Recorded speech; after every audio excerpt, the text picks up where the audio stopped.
धडगाव तालुक्यातील सुरवाणी गावातील रहिवासी माल्या कुता पाडवी यांच्या आई वडिलांची आर्थिक परिस्थिती अत्यंत बिकट होती।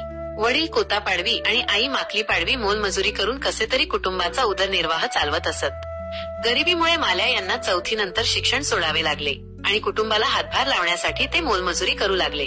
जवळपास 3 वर्षे शिक्षण थांबले असताना त्यांच्यातील शिकण्याची इच्छा मोहनलाल वळवी यांच्या नजरेत आली। त्यांच्या प्रेरणेने माल्या पुन्हा शाळेत परतले। 10वी साठी फॉर्म नंबर 17 भरत माल्या यांनी खासगी विद्यार्थी म्हणून माध्यमिक विद्यालय सुरवाणी येथून 10वीची परीक्षा दिली आणि यशस्वी झाले। त्यानंतर नंदुरबार येथील यशवंत ज्युनियर कॉलेजमधून त्यांनी 11वी आणि 12वीचे शिक्षण पूर्ण केले। शिक्षणासोबतच त्यांनी नोकरी मिळवण्यासाठी प्रयत्न सुरू ठेवले। सुरुवातीला त्यांना होमगार्ड म्हणून काम करण्याची संधी मिळाली आणि याच काळात त्यांनी मुक्त विद्यापीठातून कला शाखेची पदवीही संपादन केली।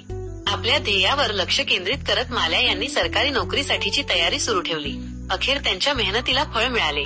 25 ऑक्टोबर 2024 रोजी त्यांची राज्य राखीव पोलीस बल गट क्रमांक 6 धुळे येथे निवड झाली। सध्या ते प्रशिक्षण पूर्ण करून आपले कर्तव्य बजावत आहेत।